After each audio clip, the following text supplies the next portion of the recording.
జగన్మోహన్ రెడ్డి గారు ఒక ట్వీట్ చేశారు. అంటే 2.5 మంత్స్ కంప్లీట్ అయిపోయిందిగా ప్రభుత్వం. వీళ్ళు ఈ 2.5 నెలల్లో ఏం చేసింది, ఏం చేయలేదన్నది వరకు ఒక సర్వే నిర్వహించి పెట్టేశారు. ఇది చంద్రబాబు గారు షాక్ అయ్యే విధంగా పెట్టారు సార్ ఆయన. అంటే ఇవి చేయలేదు, ఇవి చేయలేదు, అసలు 2.5 నెలల్లోనే ఆయన ఏం చేయలేకపోయారన్నట్టుగా ఆయన విమర్శ అయితే చేశారు సార్. మరి దాన్ని ఏ విధంగా చూస్తారంట అసలు? అసలు 6 నెలలు టైం ఇవ్వాలి అని అంటారు. చూసేదానికి ఏముంది? ఈ ఈ జగన్మోహన్ రెడ్డి గారు 2.5 మాసాలకే మాట్లాడడం తప్పనే చెప్తున్నాను కదా. ఎవరైనా ఒక ప్రభుత్వం 6 మాసాల తర్వాత అయినా మాట్లాడితే అర్థం ఉంది. 6 మాసాల సంవత్సరం అయిన తర్వాత వాళ్ళ పరిపాలన మీద కామెంట్ చేస్తే బాగుంటుంది. కానీ సంవత్సరంలో 2 మాసాలు కాందే మొదలు పెట్టి మాట్లాడితే హాస్యాస్పదంగా ఉంటుంది. దానికి ఎందుకు పూర్తి బడ్జెట్ కూడా ప్రవేశపెట్టలేదు కదా. అక్కడ ఓటాన్ అకౌంట్ బడ్జెట్ మాత్రమే ప్రవేశపెట్టినారు 2 మాసాలకేమో. మళ్ళా తర్వాత 4 మాసాలు తీసుకున్నారు. ఎప్పుడో ఒక మారు బడ్జెట్ సమావేశాలు నిర్వహించాల్సింది వస్తుంది. వాళ్ళ ప్రియారిటీస్, వాళ్ళ ప్రోగ్రామ్స్ అవన్నీ అప్పుడు ఆ బడ్జెట్ ప్రతిపాదించిన తర్వాత ఏమన్నా ప్రోగ్రామ్స్ టేకప్ చేయకపోతే అప్పుడు విమర్శించినా ఒక అర్థం ఉంటుంది. లేదంటే ఒక సంవత్సరం పరిపాలన తర్వాత విమర్శించినా అర్థం ఉంటుంది. వారు కుర్చీలో కూర్చోకముందే ఇంకా నువ్వేం ఇంప్లిమెంట్ చేయాలి అనేది ఆశాస్పదంగా కనపడుతుంది. అంటే వాళ్ళు ఎలా చెప్తున్నాను సార్, ఈ పాటికి నేను ఉంటే ఇది పడిపోయేది, వీళ్ళు వచ్చారు, ఇది ఆగిపోయాయి అన్నట్టుగా. ఏదో ఉంటే తెలుసులే, ఇప్పటికే 7 లక్షల కోట్ల అప్పు ఉందిలే కానీ ఊరికి మాట్లాడితే ఏమవుతుంది? అక్కడ వాళ్ళు ఓవర్ ఎ పీరియడ్ ఈయనైనా ఓవర్ నైట్ చేయలేడు, ఆయనైనా ఓవర్ నైట్ చేయలేడు.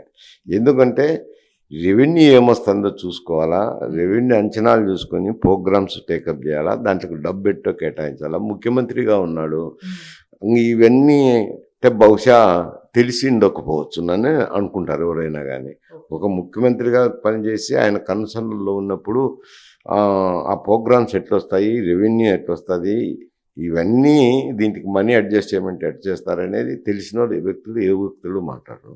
ఇది తెలియని వాళ్ళు మాట్లాడేది. రెవెన్యూ గురించి తెలియని వాళ్ళు, అప్పుల గురించి తెలియని వాళ్ళు మాట్లాడేది. ఊరికి అప్పులు తెచ్చుకొని పంచితే సరిపోతుంది పానక పందారం చేస్తే.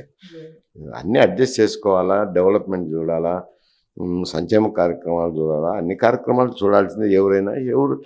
అటువంటిది ఏం నేను చంద్రబాబు నాయుడు గారిని సమర్థించుతానని కాదు, తెలుగుదేశం పార్టీని సమర్థించుతానని కాదు. కొంత కాలపరిమితి అనేది ఉంది అంటే ఎవరికైనా కానీ. మేమైనా కానీ గతంలో 2 మార్లు ప్రతిపక్షంలో పనిచేసినా, 1 మారు అధికార పక్షంలో పనిచేసినా, ఏదైనా రావాలంటే బడ్జెట్ రూపొందాలా. బడ్జెట్ రూపొందినాక ఆ పార్టీని విమర్శించడంలో అర్థం ఉంది. ముందే విమర్శించడంలో అర్థం లేదు, పర్థం లేదు అంట.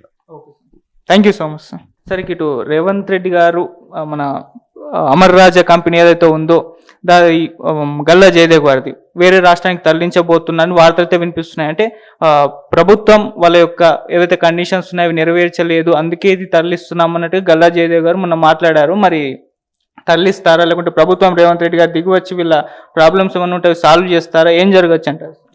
అదే నాకైతే అందులో ఏముందో అర్థం కాలేదు. ఇప్పుడు జయదేవ్ గారికి ఒరిజినల్గా అమర్ రాజా బ్యాటరీస్ స్టార్ట్ చేసింది చిత్తూరు జిల్లాలో రేణిగుంట వద్ద వాళ్ళకు ఒరిజినల్గా ఫ్యాక్టరీ ఉండింది. అప్పుడు వైఎస్ఆర్సీపీ అధికారంలో ఉన్నప్పుడు కొంచెం అధికార పార్టీ వాళ్ళ మీద ఎంపీగా ఉన్నాడు కాబట్టి, తెలుగుదేశం ఎంపీగా ఉన్నాడు కాబట్టి కొంచెం ప్రతీకార చర్యలు తీసుకున్నారు. పరిశ్రమ నడవనీయడం లేదు, ఇబ్బందులు పెడుతున్నారని అతని స్టేట్మెంట్ అయితే చూడడం జరిగింది. తర్వాత అక్కడ యూనిట్ మూసేసి మేము పరిశ్రమనే మూసేస్తున్నామని చెప్పి మూసేసి ఇక్కడ మెయిన్ యాక్టివిటీ పెట్టుకున్నారు హైదరాబాద్లో. ఆయన కూడా తర్వాత కూడా ఎంపీగా కూడా నిలవలేదు, కంటెస్ట్ చేయలేదు కదా గుంటూరులో. చేయకుండా న్యూట్రల్గానే ఉండిపోయారు. ఇప్పుడు ఇక్కడ హైదరాబాద్లో ఒక యూనిట్ ఉంది, ఈ యూనిట్ నుంచే జరుగుతున్నాయి, అక్కడ మూసేసినారు. ఏమైనా ఇప్పుడు ఆ పరిశ్రమను కూడా తెచ్చుకుంటారేమో, ఎందుకంటే వాళ్ళ సొంత జిల్లా ఒకటి నియోజకవర్గానికి పక్కనే ఉంది కాబట్టి వాళ్ళ యూనిట్ వాళ్ళు తెచ్చుకోవచ్చు ఇప్పుడు అక్కడ. ఎందుకంటే తెలుగుదేశం పార్టీ అధికారంలోకి వచ్చింది, ఇప్పుడు హరాస్మెంట్ ఉండదు కాబట్టి తెలుసుకొని అక్కడ వ్యాపార లావాదేవీలు చేయొచ్చు. కానీ దాన్ని ఇక్కడి నుంచి యూనిట్ మరుస్తున్నారు అనే దానికి లేదు. ఎందుకంటే రేవంత్ రెడ్డి గారు పరిశ్రమలు పెట్టాలని అమెరికా పోయినాడు, కొరియా పోయి పర్యటన చేసి ప్రాజెక్టు రావాలా, హైదరాబాద్లో స్థాపించండి, మేము పరిశ్రమలకు ప్రోత్సాహం ఇస్తామన్నారు. ఇక్కడుండే పరిశ్రమలకు ప్రోత్సాహం ఎందుకు ఇవ్వరు, ఎందుకు తరలించేదానికి అంటారు? ఏదన్నా ఉంటే అతను మాట్లాడిండొచ్చు, ఎందుకంటే జయదేవ్ కూడా ఎక్స్ఎంపీ కాబట్టి ముఖ్యమంత్రిని కలవచ్చు, ఏమైనా ఇబ్బందులు ఉంటే ఆయన మాట్లాడచ్చు. ఇక్కడుండే యూనిట్ వరకు వాళ్ళు ఇప్పుడు అక్కడ తెలుగుదేశం పార్టీ అధికారంలోకి వచ్చినారు కాబట్టి వాళ్ళ యూనిట్ మళ్ళీ రివైవ్ చేసుకోవచ్చు. దాన్ని ఇక్కడ నుంచి తరలిపోయినారనే దానికి లేదు అంట. పొలిటికల్గా చూస్తే సార్ ఎలా ఉంది అని అంటే, గల్లా జయదేవ్ గారు అంతకుముందు టీడీపీ ఎంపీగా వర్క్ చేశారు. ఇప్పుడు చంద్రబాబు నాయుడు గారు ఏదో నామినేటెడ్ పదవి కూడా ఆయనకి ఇవ్వబోతున్నట్టు వార్తలు కొన్ని వినిపిస్తున్నాయి. దాంట్లో ఇంకా క్లారిటీ అయితే రాలేదు. దీని వెనుక కంపెనీ తరలింపు వెనుక చంద్రబాబు నాయుడు గారే ఉన్నారు, ఆయనే గల్లా జయదేవ్ గారిని కంపెనీ తరలించని చెప్పారు అని చెప్పేసి కూడా వార్తలు వస్తున్నాయి సార్. దీన్ని ఏ విధంగా చూస్తారు? ఆ కంపెనీ అక్కడ ఉండేది పాతది యూనిట్ను ఓపెన్ చేసుకోమని చెప్పిండొచ్చులే, దాంట్లో తప్పేముంది? అక్కడ ఎంత ఉందో కార్యకలాపాలు జరుగుతున్నట్టే కదా.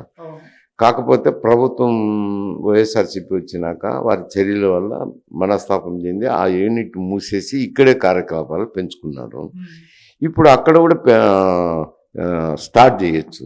దాంట్లో రాజకీయాలు ఆయన చెప్పాల్సిన అవసరం, ఇంకొకరు చెప్పాల్సిన అవసరం ఇవన్నీ ఏం లేవు. ఇవన్నీ భూతద్దములు వేసి చూడడమే అంట, అంతమేరకే.